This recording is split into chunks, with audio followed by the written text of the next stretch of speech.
Motion. Okay. Any discussion? All in favor? Aye. Okay. The next is approval of the bills for March. Do I have a motion? Motion. A second? Did you catch? Is it? Okay. Any discussion? All in favor? Aye. Okay. The next is the approval of the monthly reports, the city clerk, city treasurer, court clerk for March. Do I have a motion? Motion. Second? All in favor? Any discussion? Aye.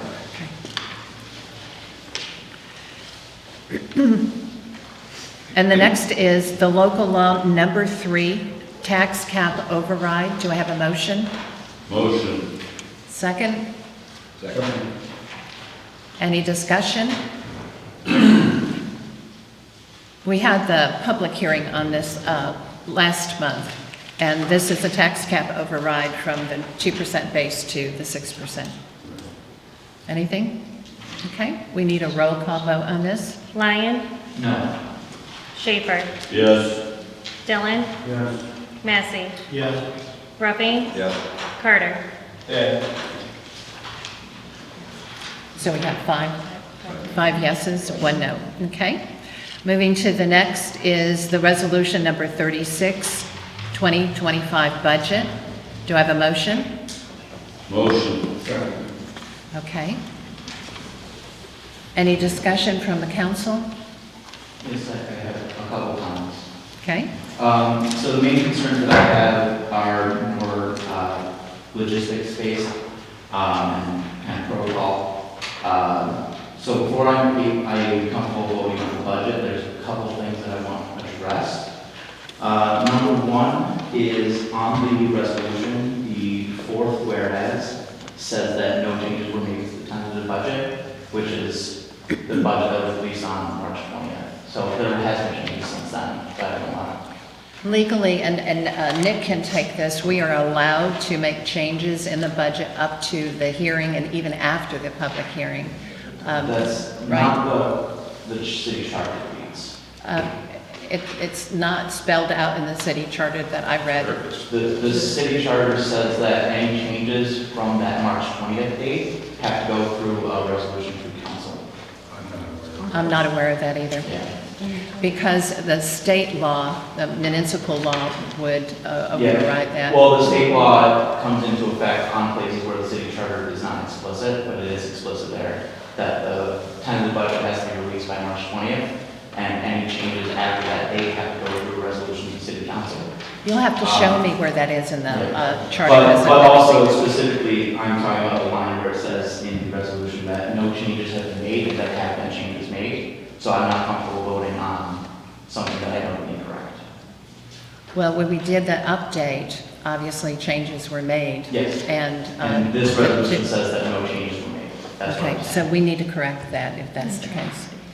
And I think everybody knows what the change was. There was no change to, no substantial change. Yeah. So we didn't have to do anything as far as going out again or anything like And that. I did want to say I am in favor of the changes that were made, and I thank you and Sarah for working on finding those lines in the budget. I know that wasn't easy for the two of you to do, so I do appreciate the changes. But I wanted to just address that line in the resolution, and also make a note that if there is things in the city charter that require us to have made a resolution to propose those changes before we're able to vote on that I want that logistical thing to be done, because I don't want anything to happen where we didn't follow the law in the way that we're supposed to in the charter, and therefore something happens down the road where we made a mistake. So I just want to be clear on that. Yeah, I read the charter and I looked specifically for that, and I did not find it. Yeah, the portion in the budget on the charter is pretty small, but that is one of the things that it does explicitly. Yeah. indicate. Okay, well, we'll check into it and can certainly make the amendment if that's the case. But,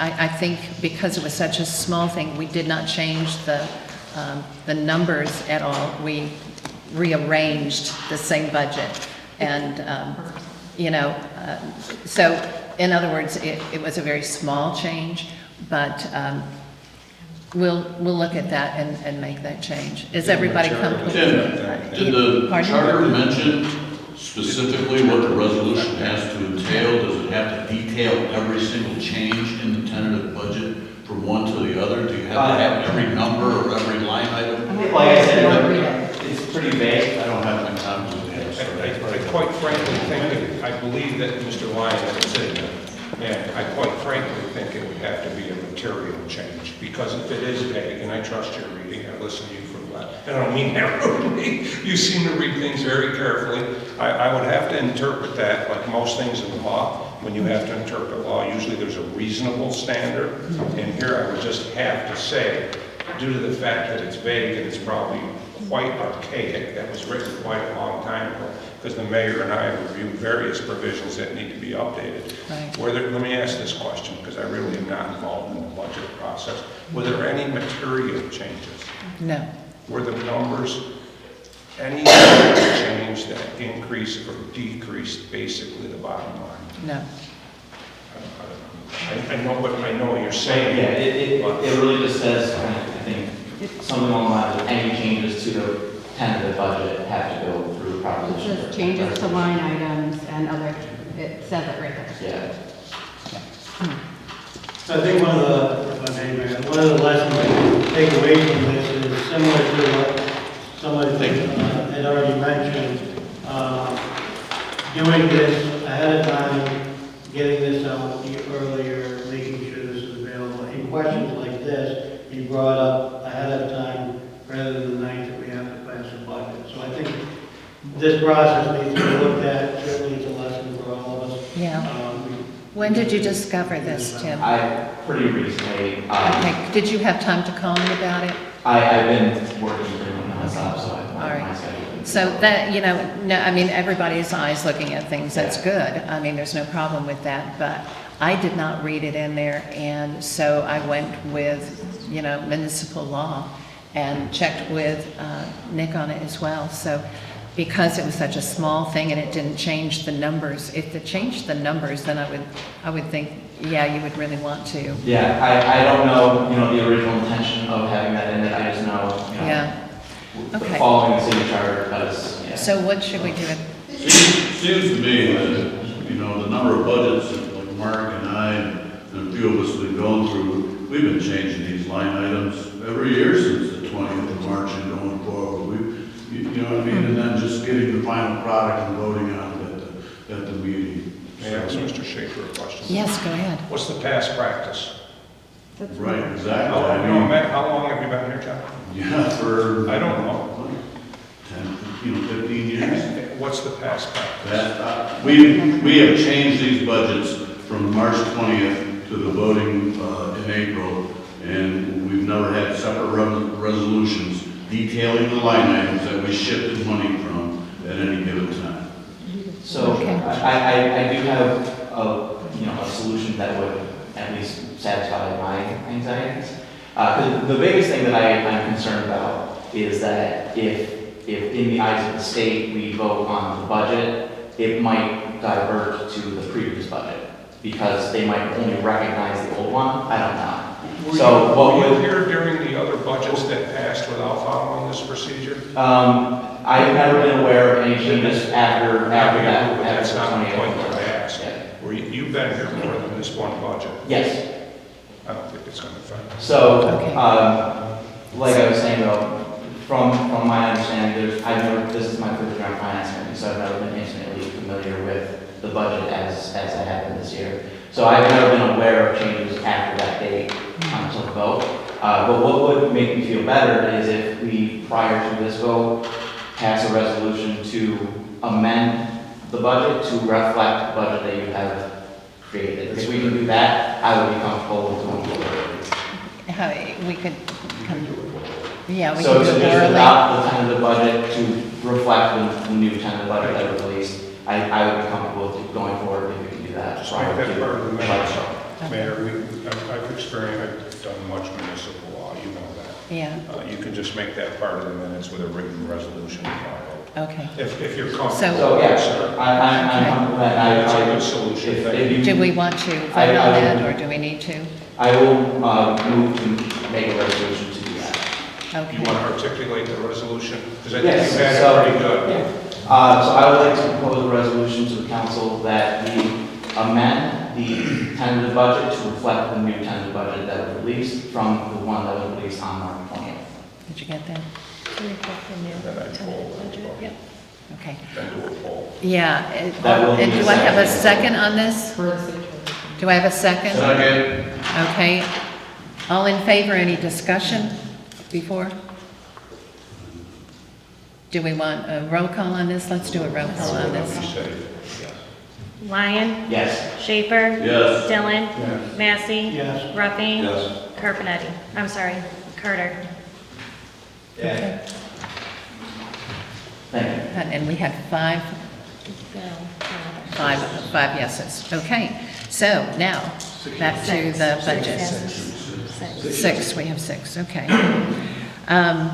So resolution 36, we were in discussion.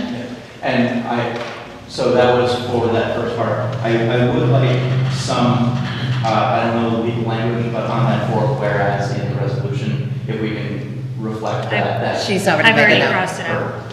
Thank you. And I think that gives us another area to seriously look at in the charter. I think so, Because we too. have several areas, and it's archaic. Yeah. It's been just floating forward all these years, and it is big. Yeah. And the other thing I think too, that if it did go back to the state, you're concerned, the state doesn't require it. So I think that the issue would be, Yeah. Most, I just know Resolved from that that. law is up to interpretation and it's whoever argues it the best, and I like to leave no room for argument. It's done. okay, good, thank you.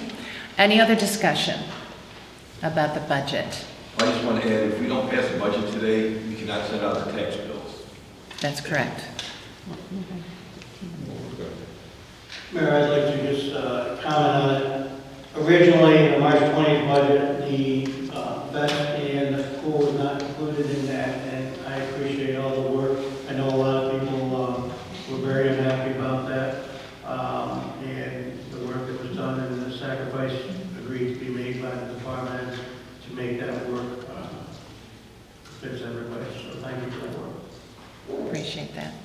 Any other comments? Okay. We'll need a roll call vote on this one. Kara? Lyon, Yes. Schaefer, Yes. Dillon, Yeah. Massey, Yes. Ruffing, Yes. Carter. Yeah. How many? 6. We've got six, okay, perfect. The next one is resolution number 37, public hearing, local law number 4. The numbers are going to be changing, just so everybody knows your Okay. resolution numbers will be changed. So disregard the number. Yes. Let's leave it open for a minute. Local law amending the zoning regulation. And this is about adding residential in a commercial district. Everybody knows that you have the Main Street that's been there forever, and we have residential up above. That's grandfathered into our codes. But places like the Times Telegram building and others that are on the side streets are considered commercial with no dwellings.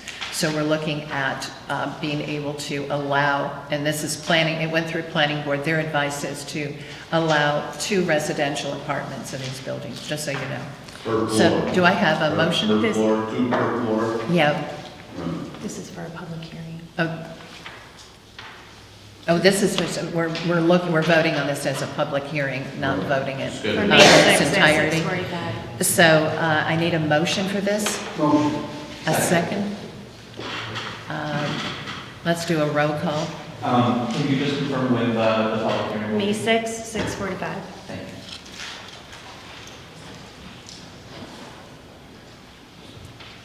Need a public, a Yes, vote. can I go? Yeah, go ahead. Lyon, Yes. Schaefer, Yes. Dillon, Massey, Yes. Ruffing, Yes. Carter. Yeah. Okay. And the next is resolution number 38, a ban, phase 1, covering the water emergency, authorizing construction of improvements to and reconstruction of the water treatment plant and related water system facilities. Do I have a motion? Motion. A second? Chet, do you want to lead the discussion out and explain this a little bit better? Sure, I can take the technical side and like ask Sarah for one clarification. So we did pass a ban resolution in the previous meeting. There was a larger amount.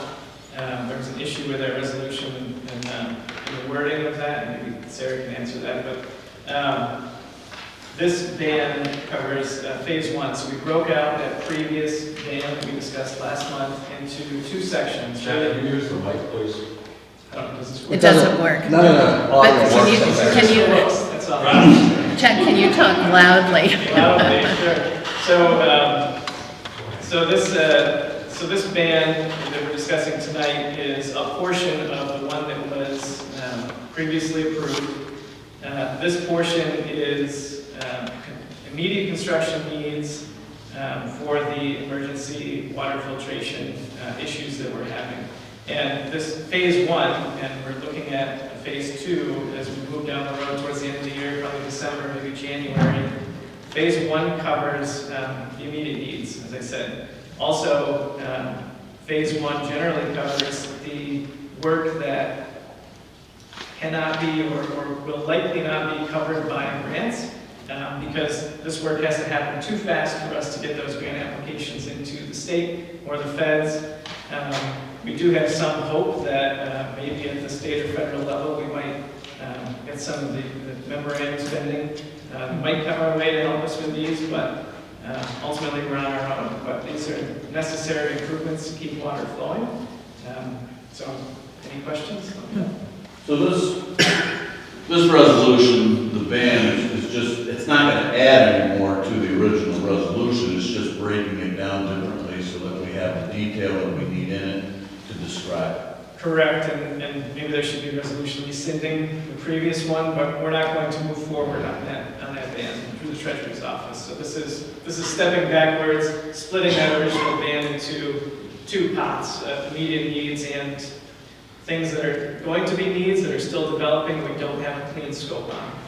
So the future expenses will come in future, As we get more information, yeah, they'll be separate. It just made better sense to separate these out because we don't want to put everything, ban for something and take a loan out essentially and not be able to get to the work for a year. You know, it's crazy, right? So as far as the way of doing it, I'm open to it. I would like to either rescind the previous one or just have this supersede and override. Do we have the previous resolution number that we voted in before? I don't think rescinding would be necessary because anytime we do this, it doesn't mandate us to have to take out the money. So even now, just because we're approving this, we never have to take out this money if we don't want to. So it's just kind of getting your approval where if we do need it, we legally can go get it. Okay. So. I guess my concern is I just don't want this to add to the amount. So Yeah, if it for will. any reason, yeah. It will. And you have, I mean, when she gets a ban, when she puts it out for bid, you'll have an opportunity to approve it. So it's just a process. Okay. Yeah, if there's no need to rescind, then that's fine. Okay. And this will, Chet, just to confirm, this first phase will get us one of the membranes. This will get us the membrane trailer that we need to bring online so that we can perform maintenance on the sand filters. And also starts the step one design for Spruce Lake Dam and our watershed withdrawal permit, which DEC is requiring. It's all stuff that really needs to happen by midsummer. So it's pretty fast track. Okay. Any other discussion? Roll call? Lyon, Yes. Schaefer, Yes. Dillon, Yes. Massey, Yes. Ruffing, Yes. Carter. Yes. Okay. Next is any new business? Okay. Any old business? Any comments from the floor? Finally, huh? Hi, I'm Samantha Graves Brunel. I'm fairly new in town. I actually came here following the death of my husband. My son and I moved to Little Falls in August of '23, thanks to Ms. Wright. we came here to find a safe place to settle and start our lives again. And I've never lived in a community that I've loved more than Little Falls. So I'm very dedicated to being part of the community and doing whatever I can to make it a great success. I was concerned, I just wanted to express some concern during the water issue that we had a couple of weeks ago. My son, I sent him to school with water and then realized, unfortunately a little bit late, that there had been an oil advisory. And the only reason I knew about it was I went to the My Little Falls Facebook page and saw it. And so that caused me to, just inquire about alert systems and whether or not we had one. And so I mentioned to Mr. Warner that I would do some research. So I did, and I emailed your office today along with Mr. Warner. I received it, thank you. Good, and I have extra copies if anyone wants them, but I did some initial research. And I just wanted to say as well, I am a grant writer. I wrote your program for Hoosick Falls, for the village there. I'm very happy to help in any way to get funding for this. Wonderful. Because I didn't realize this would be the budget meeting when I was, that I would bring this to your attention. The only quote I have on one of these systems was for the one I would recommend, which is Civic Plus. And that was $3,500 annually if there are no additional fees. And it allows you to do not only emergency alerts, but also just public announcements like the off-street parking alerts. And it can incorporate fire and rescue and police. So it's geocentric as well. So if you want to close off the street from, or whatever, you're able to do that with that software. So, Great. Thank you. you. Have my email address? Yes, I do. And one comment quickly, we have our 311 app, and they've been giving us free months to help us out.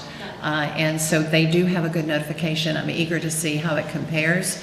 But yes, I'd love to do that. We had to suspend our 311, and they jumped in and they said, we're just going to let it go for you until August to help you out. But it runs about $5,700 a month, and then you add on modules, which that would be an add-on. So interesting. But the other thing you mentioned earlier, hang on just a second, Tim, was that you were concerned about the water. The water was never in jeopardy. What it was a valve replacement. So your son that you sent to school with water had perfectly good water. And what the state does is that anytime we have something where we're going to open it up and we're going to have to shut down the water in the city to change that valve out, it was just ancient old and it wasn't reading right. So they came in, we have to report it when we do anything like that. They came in and said, just out of abundance of caution, let's just go ahead and do a boil water until we get a couple of lab results back that look clean. Yeah. The first one back came out and it was perfect. So the only way, in a typical newspaper, you would not get the information until the next day, right? So we push it out on social media, we push it out in the Daily Post, anywhere we can, the city website and all. That's pretty much as we can do outside of taking flyers around to houses. So I love the idea of a notification system. We have been working on that since early last year, the beginning, first month in office. And it was a cost item, so we were going to try something first, but Yeah, I like the I'm idea. willing to help with, because the three that I've included in the metric, they are all, we can fund all of those through grants.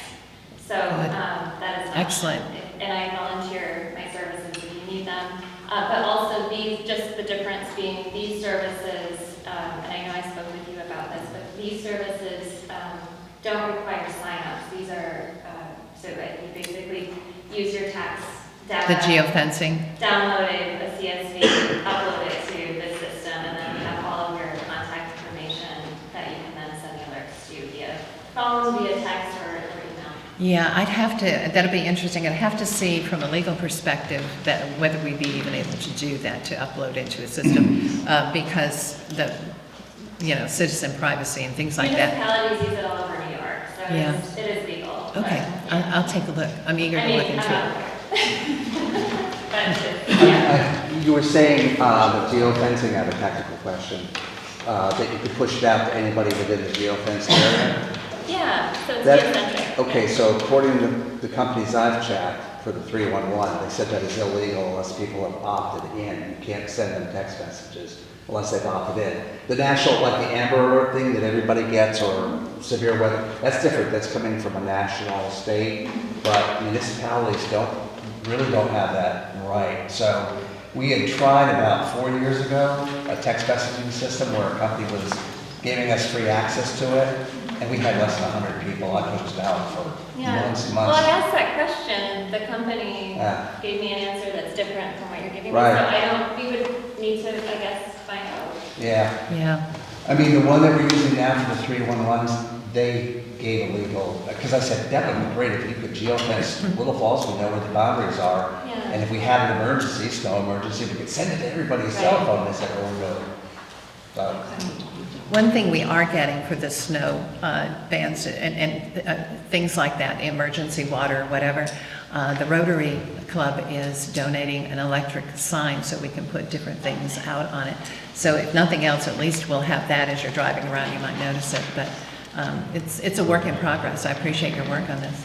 Yes? Yeah, so this is something that I've been looking into pretty much since my day one on council. I felt that particularly the snow ban was a very archaic way of communicating with people, had to call a number and hear reporting, and I felt like there was some better system in place. So I did a lot of that research probably 5 years ago and brought some of the options to council. A lot of the ones I was looking at for cost reasons were the opt-in solutions, which are cheaper but not as robust and not as utilized depending on how much you advertise for them. Though I did see that Civic Plus was a very well-recommended one, highly regarded, highly reviewed, and in my communications with them, they were very receptive to communication and helping roll out the system. So it did seem like a very positive option. And I will say the one thing that may come into issue with legalities is actually New York State laws being more restrictive over who you can send SMS to through a computer. Yeah, so there may be some things there, but I think that the Civic Plus systems utilize a different system. It's not the geocaching, it's through voter rolls and things like that. Okay. Right. Maybe there's something. It's, the question that I asked about legality, so if there is an opt-out system in New York, and so they do a list compare, is what I understand, during the rollout. So that was something that we did address in the phone calls, but it's still something Okay. that. Let's do this. Let's look into it. We'll compare it with a 311 and also look at the legalities of what we can do, what we can't do. But thank you so much for bringing it to our attention. I think it would be a deeper conversation with them specifically, and I think from what I was looking at, if Civic Plus, if it's funded through grants and things like that, that was the main reason I didn't put that in my options, because it was a little bit more expensive than we were percent, but I would in favor of that. Okay. I think it is something, we'll see. Like right now, that in 25 it won't happen just because of the budget. And previously, we didn't have, calling the number, some people still do that, but we didn't have a website that was current. We did not have the Facebook page for the city. A lot of things that we use instantly, and we didn't have Dave, who is very gracious to push out things when we need them on the Daily Post. So anyway, thank you. Let me see, any other questions from the floor? Not a question necessarily. Good evening. I know that this budget reflects hard work during difficult times, and I want to encourage us to also think proactively about tools that could help us plan more intentionally together. One example is the pro-housing community designation through New York State. To address the misinformation that has been perpetuated, I have confirmed in writing from the state that pro-housing designation does not remove local control or override zoning. It is designed to support communities like ours in meeting local needs, and the funding tied to pro-housing extends far beyond housing alone. Passing this resolution that is required for pro-housing community designation would make us eligible for up to $750 million in state funds, including for water and sewer infrastructure, and potentially to support long-term investments like the pool, especially if paired with strong community collaboration. There are options, and in moments like this, we need to use every tool available to build a stable future, not just respond to crisis.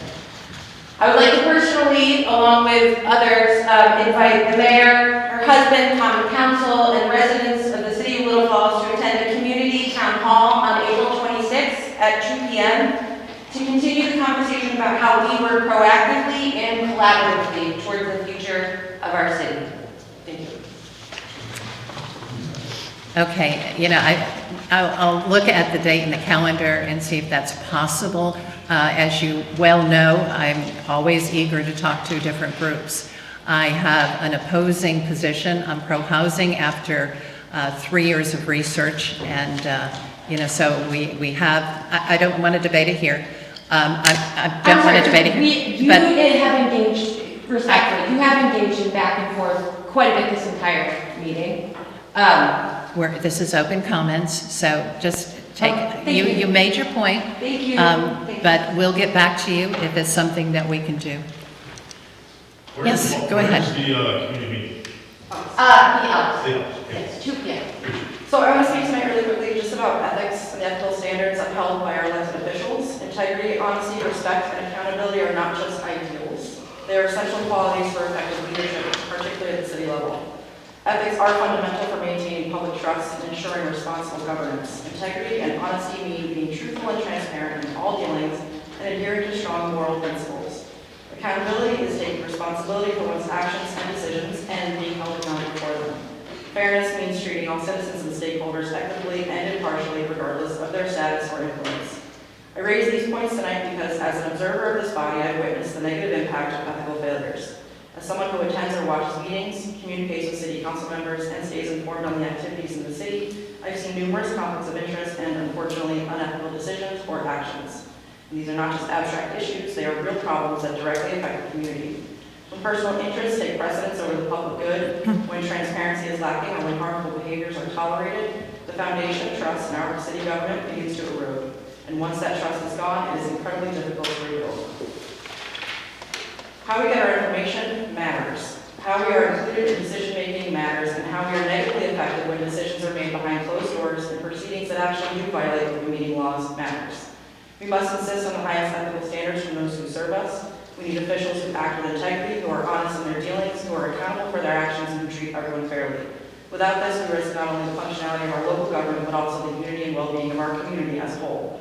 To that point, along with Jordan, in the spirit of transparency and shared purpose, we'd like to invite the mayor and everyone here to a community town hall meeting Saturday the 26th, 2 p.m. at the Elks Lodge, where we can continue this conversation together with clarity, collaboration, and transparency. Okay, anyone else? Yes. So I'm old and I don't have a cell phone, I don't have a computer, and when we lost our electricity, I tried calling Kira, but because you're on fiber, I think to me it's very scary that I can't get to someone. Now she said 911, I don't know if 911 would work, it probably would, but I mean this was not an emergency, I was just trying to figure out what was going on. Right. Why? Well, no. It's, a lot of people have gone to the cloud for phone because of it's more affordable. Yeah. But I'm sure is there a neighbor or someone nearby that, I know Kira always tries to watch out for you. And next door neighbor also, and I have 2 empty houses now, so I'm kind of stuck there. Yeah. Well, I don't know what the answer, you don't have a cell phone either? Yeah. I don't know what the answer to that would be. Any ideas, anyone? So I think 911 obviously is for emergencies, but it's not necessarily for emergencies. Little Falls, rather, when we went to the 911 center, they do our dispatching for non-emergency calls as well.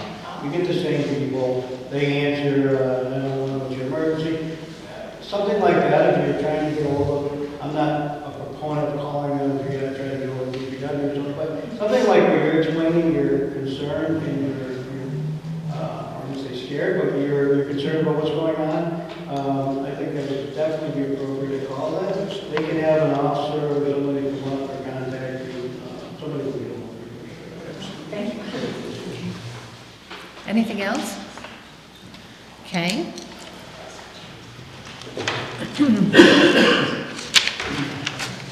Madam Mayor, Yes. I just want to say, I want to thank everybody for coming tonight.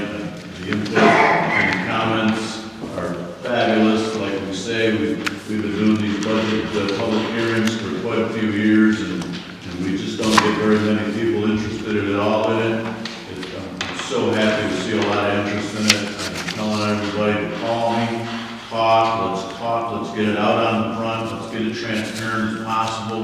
There is a budget process that's detailed in that charter, and we learned a little more about it, but it is a specific process that it is meant that, you know, the mayor and the treasurer come up with a budget, the finance committee work on it, the common council works on it, and gets comfortable with it, and gets to the point where it's a tentative budget, and I like the process, and I've been happy with it myself.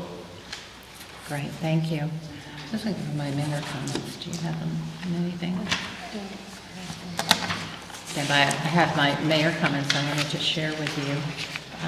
Just a second. I just want Oh, here they are. I was the city engineer report, I don't know if we had anything, but that's on the agenda. Okay. You're right, thank you. I overlooked that. Chet, do you have anything to report?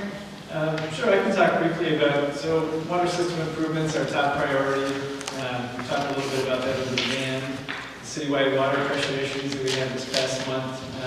One of the components of that is continuing to work on leak detection and leak repairs. So that's been on our high priority list recently. I want to thank DPW and the Water Department for a lot of diligent and long hours over the past couple of weeks. Real briefly, Smith Creek Bassett Hospital parking lot, that was awarded in March, that's moving forward quickly. I have bi-weekly meetings with Bassett Hospital as we schedule that work. That'll be a project that kicks off very fast and is completed also very fast to make it convenient for the facility. May to June is going to be really the hot time to work there. CHIPS paving program is a little bit different this year. Instead of going to a consultant managed bid like we have in the past, we'll be using the piggybacking resolution that was passed earlier this year and going to an in-house managed project. I'll be working with John Sullivan and contractors from county and state bid pricing. That will give us some efficiencies and stretch our CHIPS money a little bit further. And lastly, wastewater treatment plant, UV disinfection project is moving forward. There's lots of activity down there that's hid underneath the bridge, and most people don't see it on the day-to-day. But an interesting walk by, if anyone has the chance. And the boiler replacement project at the treatment plant is moving forward as well. Those are the big ones. Water system is really the biggest topic, though. Anytime, if anyone has any questions, you're welcome. It's all about water. Lots of water, lots of money for water. Okay. And the mayor comments today, our cash position is $751,413.50. We have in our squirrel away account, we have $884,979. The squirrel away account, again, is an account that we have a reserve, but it is restricted to things that we know are coming up in the future. So that we have money, especially with regard to the TAN coming up, and also with our pension fund. That's very expensive at the end of the year. We currently, in payables, we have around $116,606 in our 30-day payment. We have currently $65,000 in the 90-day payments, and a total outstanding of $449,846. We've been holding on some payments for 90 days to ensure that we can make payroll and essential taxes until we get tax revenue coming in. So it's been very, very lean the last month. It will be until probably early May, and we'll see. But with that being said, even when the taxes come in, it's we have to pay the TAN immediately. And so it drops us back down. As soon as we get the money in, it's dropped down again to go forward. So it's a very lean year until we get the deficit financing, and that should help a little bit. We should be expecting about $400,000 this week from the county for unpaid 24 taxes. They've been delayed, and so that's made it even more challenging for Sarah to work on things. Unpaid balances for water, sewer, and codes will go on the tax bills this month. That will make a difference too. We will get our Q1 sales tax check this month from the county, around $250,000. That's it for the financial position at the moment. We have 2 new businesses in town. We have Trusted Technologies. We had a grand opening this morning, and that's tech support system integration in the old Fessinger building. Great guys, so if you have an opportunity, you need help with tech support or any kind of system integration into a home, they are definitely the people to talk to. The other one is Venture Forth. You'll see it where the old Boston store used to be. It's outdoor outfitters, apparel, gear, and they will have the grand opening on May 1st. So please support any new business coming to town. We're thrilled that they moved into our main street. We could use the help for sure. On the DRI, we met with 4 representatives of the DRI last Friday, I believe Jet and I did, through a conference call. I'll give you kind of the highlights of it. We're looking at a couple of different things. We're looking at rescoping the project to make it more realistic for what we can afford. We're looking at a lot of different opportunities there that they suggested, which was really helpful. We're also looking at maybe an MOU contract opportunity to kickstart the large canopy project, either with the county or the IDA, maybe that they would hold the paper allowing us to get started on it. Because for us to ban for anything that is not absolutely essential right now is not doable. So that was a good solution, I thought, that they came up with. Also, this talked about reallocating some of the abandoned projects. We have several private projects that will not go forward, and so we'd like to free up that money to be able to use it for other projects. There were quite a few that were kicked out of the program early on. That would be worth looking at again, and then also we can open it up to the public if we don't see something that's appropriate there. Then the small DRI, we've got the roof project for Lock 17 underway and the HVAC shortly behind it. That's on West Main Street. The small DRI is $600,000 budget, so it's very small compared to the other. We are holding on East Main pending the results of an environmental study. So once we get that in, we'll be able to open up the other ones pretty rapidly. But it's a very organized thing. Urban Renewal has been doing it. Their board has been amazing. They've just cut through a whole lot of applications and have a lot of interest in this. And if we are able to go to fixtures and equipment, that is, they're considering that for us. If that happens, that'll open up even more opportunity. They've also talked about lowering the 25,000 minimum threshold to around 7,500 for some things and 10,000 for another. That'll open it up to small, the really small businesses that haven't had the opportunity to play ball in this arena, because coming up with 25,000 is pretty tough for a lot of them. The Sealy Street, we're still on hold with Sealy Street. That's the other. We only got a couple of projects in the DRI money. That one is on hold. Canal Corps is completing renovations on the log and looking at the early stages of pedestrian bridge. Probably won't happen until the end of the year, if that's soon. They're waiting for permitting, and it's federal permitting, and that just takes forever. It takes about a year to get the permits from the federal government. This is likely to be a 2026 project, but I mention it just because it's part of what projects the city has. And that's it for me. I have a question. Sure. Do you have any updates on the kind of the readjusting the city's financial calendar, fiscal year calendar?